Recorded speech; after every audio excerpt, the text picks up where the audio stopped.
Dictation 80 शब्द प्रति minute start. भ्रष्ट अधिकारियों के खिलाफ केंद्रीय जांच ब्यूरो की छापेमारी बड़ी खबर भले ही बनती हो, लेकिन यह कहना कठिन है कि इस तरह की कार्रवाई से भ्रष्ट तत्वों पर लगाम लगती है। गत दिवस सीबीआई ने रेलवे के एक अफसर को 1 करोड़ रुपए की रिश्वत लेने के आरोप में गिरफ्तार किया। सीबीआई ने इसी सिलसिले में जिस तरह देश के 20 अलग अलग ठिकानों पर छापेमारी की, उससे यही पता चलता है कि एक अकेले अफसर का भ्रष्टाचार कितना व्यापक रूप लिए हुए था। भ्रष्टाचार में लिप्त अफसरों के खिलाफ सीबीआई की छापेमारी कोई नई अनोखी बात नहीं। चंद दिनों पहले सीबीआई को अपने ही कुछ अफसरों के खिलाफ कार्रवाई करनी पड़ी थी। इसका मतलब है कि जिन पर भ्रष्टाचार पर लगाम लगाने की जिम्मेदारी है, वही भ्रष्ट आचरण करने में लगे हुए हैं। यह गंभीर स्थिति है, लेकिन इसका निवारण मौजूदा तौर तरीकों से नहीं हो सकता। यदि नौकरशाही के काम करने के तौर तरीकों में कोई बुनियादी परिवर्तन नहीं लाया जाता, तो इसमें संदेह है कि सीबीआई की छापेमारी से उसके भ्रष्टाचार को नियंत्रित किया जा सकता है।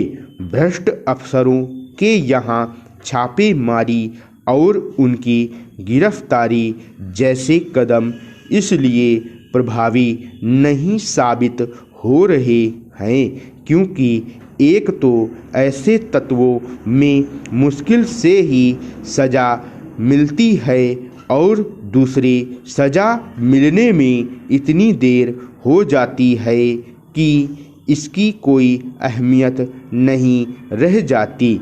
यह सही है कि मोदी सरकार के सत्ता में आने के बाद शासन के उच्च स्तर पर भ्रष्टाचार एक हद तक काबू में आया है, लेकिन अन्य स्तरों पर उसमें कमी आती नहीं दिखती। यही स्थिति राज्यों में भी है। यदि सरकार नौकरशाही के भ्रष्टाचार पर प्रभावी अंकुश लगाना चाहती है, तो एक तो उसे पारदर्शिता एवं जवाबदेही के दायरे को बढ़ाना होगा और दूसरे सेवा क्षेत्र में सरकारी तंत्र की भूमिका को कम करना होगा। समय आ गया है कि सरकार जो तमाम काम कर रही है, उन्हें निजी क्षेत्रों को सौंपे और उस सक्षम नियामक तंत्र स्थापित कर यह सुनिश्चित करे कि वे अपना काम सही तरह करें। दुनिया के अनेक देशों ने इसी तरह न केवल भ्रष्टाचार पर नियंत्रण पाया है, बल्कि सेवाओं की गुणवत्ता को बेहतर करने में सफलता भी हासिल की है।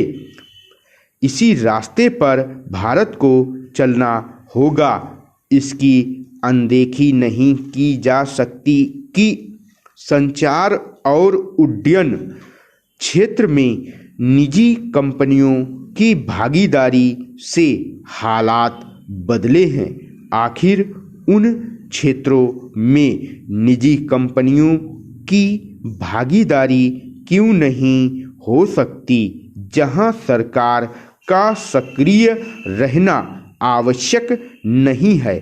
हमारे नीति नियंताओं को इससे अनभिज्ञ नहीं होना चाहिए कि सरकारों की ओर से होटल और उद्योग चलाने के नतीजे अच्छे नहीं हुए।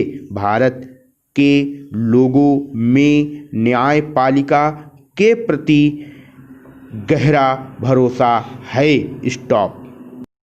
स्टूडेंट, अगर आप हिंदी स्टेनोग्राफी से केंद्र और राज्य सरकारों द्वारा निकाले जाने वाले स्टेनोग्राफर, एपीएस और विधानसभा रिपोर्टर, पार्लियामेंट्री रिपोर्टर के स्किल टेस्ट की कंप्लीट तैयारी करना चाहते हैं और साथ ही शॉर्ट हैंड की स्पीड बढ़ाने के लिए एडवांस आउटलाइन की सीरीज प्राप्त करना चाहते हैं, तो आप हमारे पेड ग्रुप से जुड़ने के लिए नीचे दिए गए टेलीग्राम नंबर पर संपर्क कर सकते हैं।